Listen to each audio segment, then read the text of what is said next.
Welcome back to War Thunder Weekly News. Hit that subscribe button. This week we got technically 5 new vehicles for patch 1.79. The first one being the Centurion AVRE. This premium Centurion carries a 165mm cannon that can only fire HESH and HE. Though that shouldn't be too discouraging, as if you get a solid shot on any tank in the game, you can one-shot them. Or at least that's what the store team dude says. Defensively, this tank is much different than a regular Centurion, as it is covered in explosive reactive armor. This was the first tank that we saw to have special armor that at tiers lower than 6. A lot of this tank's usefulness is running on what battle rating it's going to be at. It's a rank 5 premium. And rank 5 can stretch a lot, from 7.0 to 8.7. If this thing is a really high BR, I could see that amazing HESH shell being hard to aim, as if you hit any of the reactive armor or explosive reactive armor on an enemy tank, it would do nothing,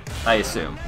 But if it's too low, its special armor may prove to be too useful. Though generally, it probably have a rather slow reload rate, and it states in the dev blog that the shell will have a much lower velocity than what you're used to at high tiers. This is going to be a very interesting tank. If it wasn't 50 bucks, I'd consider getting it, because it's pretty cool. The next tank, the very controversial MX-1s, the both Chrysler and General Motors versions. I made a video covering this when they came out, because it quite shocked me a lot.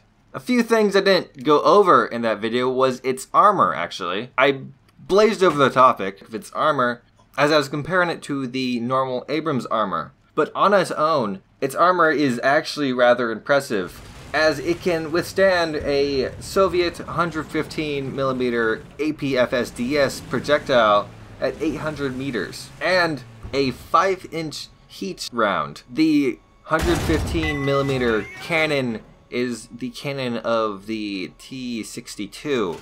As I'm still unaware of the armor layouts, I will say that wherever this is on the tank is going to be a nuisance to get around. All of it really depends on what battle rating this tank is also at. Also in my other video, I was a bit negative about the vehicle, and while I do have many concerns about it, I will say that if you have the ability to purchase it, I suggest you do, because as of now, my prediction is going to be that it's OP.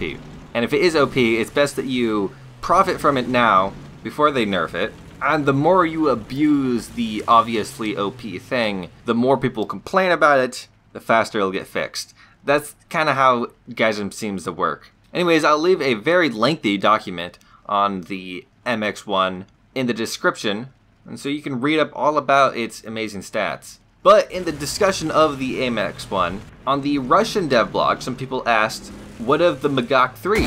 As it is also a $50 rank 5 premium, although it is remarkably worse than the MX-1. The administrators that answered people's questions essentially said, follow the news. People are assuming that this means that the Magach 3 is going to receive an upgrade of explosive reactive armor, as that is no longer taboo for rank 5 premiums. I still wouldn't say that it's worth it compared to the MX-1, but still, I guess it all relies on whatever the MX-1's battle range is going to be. Although I'll say it's going to be somewhere between where the Abrams is and the M60 Rise. The final tank dev blog was for the Chieftain Marksman, a anti-air chieftain armed with 2 Oerlikon 35mm cannons that we see on the Gepard and Type 87. Although these cannons differ in that they cool down faster, have a slower fire rate, and have more potent ammunition. Personally, I would have preferred the Chieftain Sabre, as it is a bit different design and has the cannons closer together in the center of the turret. I find an issue with the Type 87 as if you're trying to shoot at a close target, you have to shoot it with one gun or the other because they're so far apart.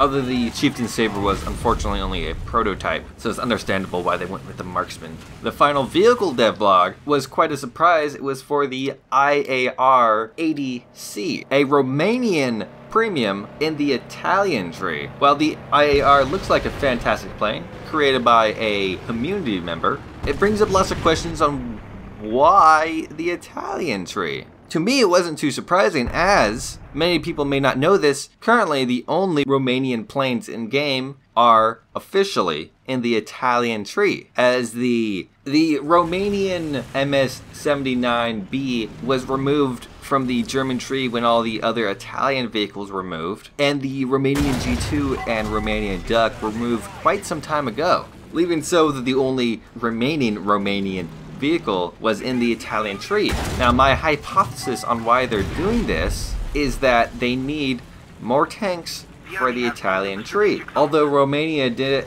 exactly have a whole lot of tanks that would fill the Italian tree where it hurts the most, adding some would be good. To my knowledge, they had quite a few interesting early war tank destroyers and some light tanks. They also had some improvements of the T-55, although those were very new, and I'm not sure Italy needs late game vehicles. Although I don't know the situation of the Italian tree. The final devlog was on a new location, Italy. If you've been keeping up with my videos, this shouldn't be too surprised.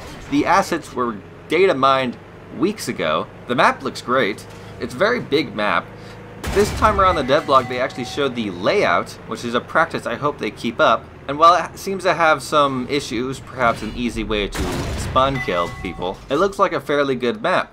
In the terms of unofficial patches, there was a British P-51 Mustang B dug up in the files. It's interesting to see that they're giving the P-51B to the British, although apparently it did not have a British Ronald in the title. I find it a little disappointing that a cool plane is going to be most likely a premium. On the subject of premiums, so far, of the 8 vehicles that have been announced, 3 of them are pronounced to be premium. One is only a modification of an existing tank. Normally, the premiums are a very small minority of vehicles being added in these patches. So what I'm saying here is there's a good possibility that there's going to be many more vehicles to be announced in the future. To back this up, actually, there was a supposed leak on the VK blogs, essentially saying that 1.79 is going to feature a hefty number of tanks, especially compared to the last patch, of 20 to 30 new vehicles, although unfortunately apparently the next patch is going to be in autumn. Along with that, the supposed leak said that another Israeli tank would be added, a rank 6 one for some odd reason, and there's a high chance of the naval being released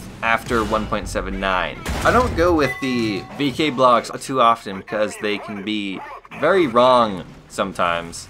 And it's all rumors, you can't prove any of this. I could see a delay in the usual patch release rotation if they did release Naval Forces, then World War mode, and that just didn't give them enough time to make a new patch till autumn. Anyways, thanks for watching. Before you go, I got a Discord server up, so if you want to chat with me anytime I'm there, come and sign up. There should be a link in the description. Besides that, if you like this video, hit the like button. If you not like the video, don't hit the like button. If you want to see more, subscribe. I make these videos every Sunday, and I make random videos throughout the week. Hit that bell icon if you want to be notified anytime I upload anything. Thanks for watching. Have a great day.